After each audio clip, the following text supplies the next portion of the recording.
This sets up an interesting topic, which is always an annual discussion every year when we get to All-Star game time. Who got snubbed? Who's not there that really should be? And a couple of the ones I had big gripes with have been addressed, as we've already discussed. Devin Booker, regardless of what you feel about Anthony Davis's selection or not, and the fact that he was never going to play to begin with because of his Achilles, Devin Booker's there. You know, if you got to be salty over the process, the end result is what we want, what is deserved. Sabonis, Pacers have been a playoff team. They've been the playoff team all season. Was left off. Now Durant's got this hamstring injury. Sabonis gets in. All right, process was whatever, but deserved candidates there. Now the other ones, I know Burrow's going to hate me for this. And Chicago has had a rush to the end, and Zach LaVine is putting up outstanding numbers. But Scary Terry's having a career. Scary Terry's how many times is Terry Rozier going to be in the conversation to make an All-Star team? So right. that one's one I'm going to pick apart a little bit, and the other one is Nikola Vucevic. Orlando, outside of a week and a half to start the season, has been absolutely horrible this year. Yeah. So why is Vucevic there? Well, so now, granted, in the East, and as we already discussed, Trae Young, games in Atlanta. How many times an All-Star game happened without a hometown hero being, a hometown representative being there? So you have Zach LaVine and you have Vucevic. We're both having outstanding seasons. But Chicago got off this horrendous start, and Orlando got out of the gates like they're shot out of a cannon, not utter trash.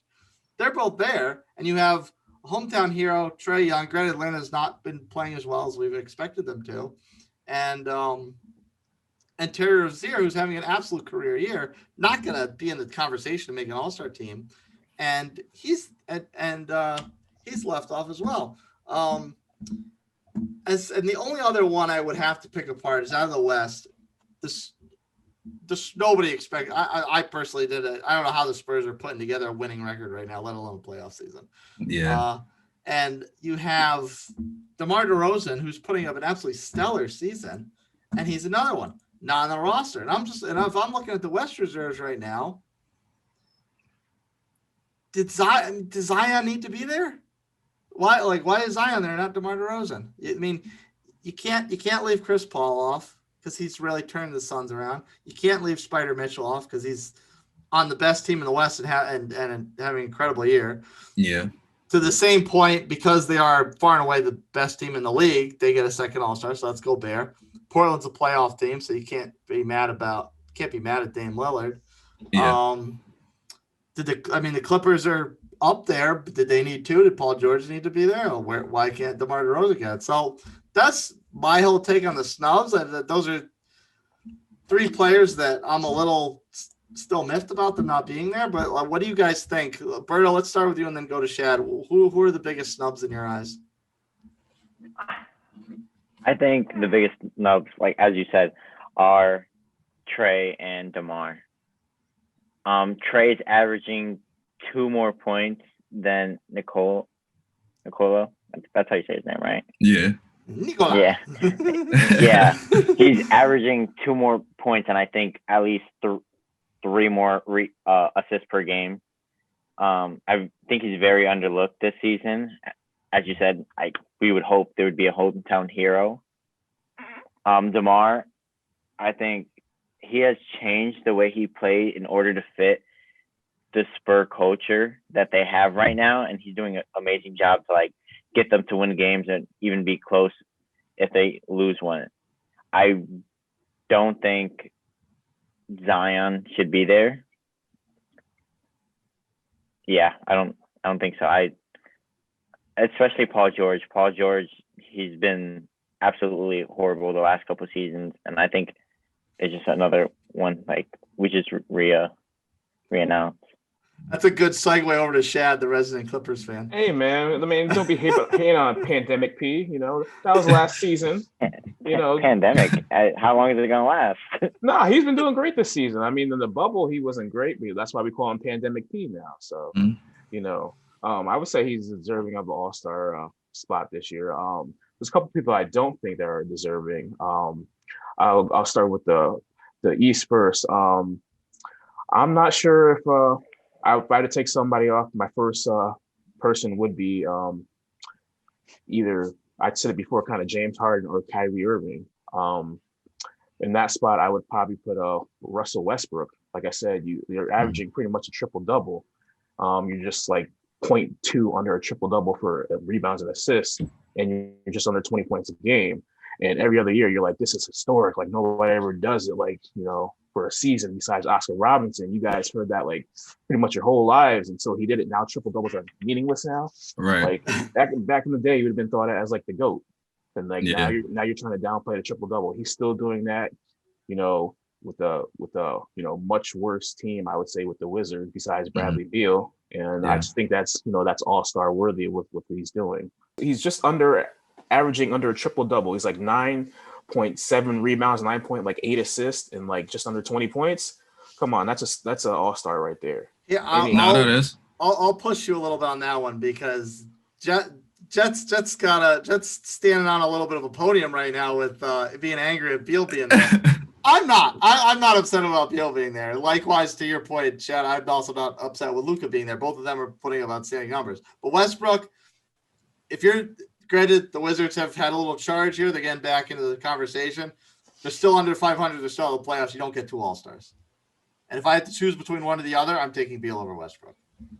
So are you saying like just if you're under 500 period, or just like you're at 500 and out of the playoffs? Well, I'm just saying that's a circumstantial point to the discussion. I'm not saying that's all right. Very. So what about the Boston Celtics? Someone's chances.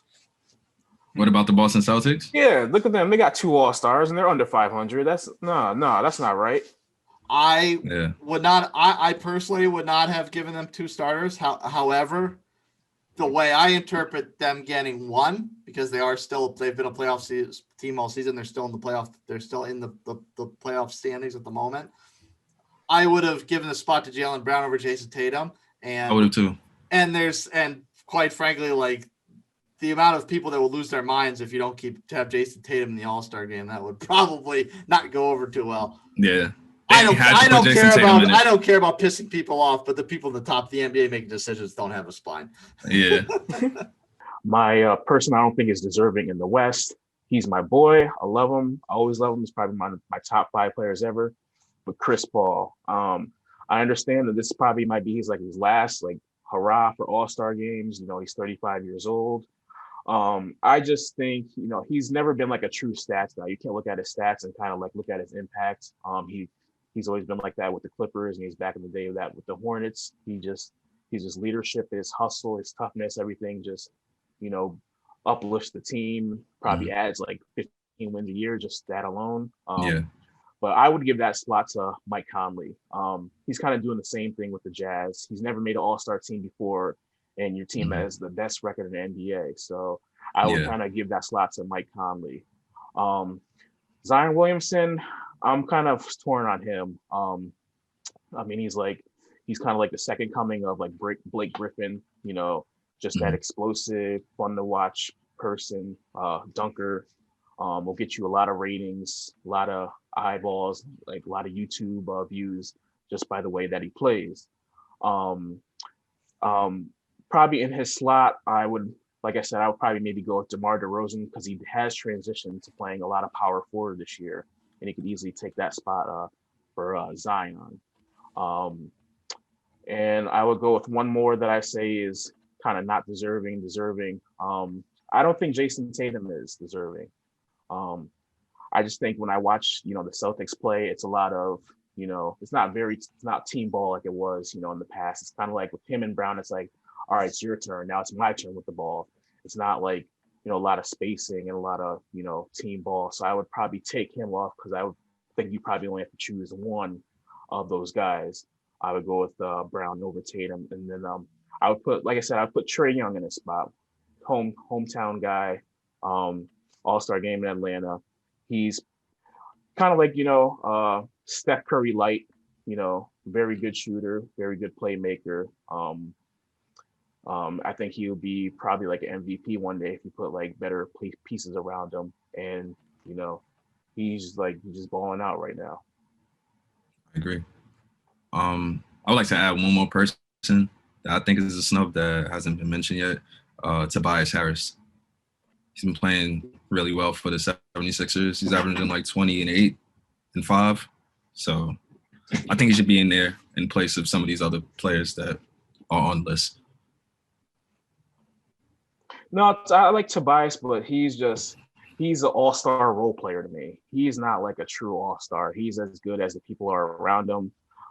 He played with the Clippers like years ago. He was good, but you always felt like he was never better than like a third option. If he was like your second option, your first option, your team was going to be like a 35-win team at best. Yeah. So he's kind of like the guy. He almost like reminds me of like a better Draymond Green. Like it's all about what you put around him. He's not gonna really take your team to the next level, but he's gonna do the little things to make your team better though. Yeah. He's definitely a player you would want to have on your team.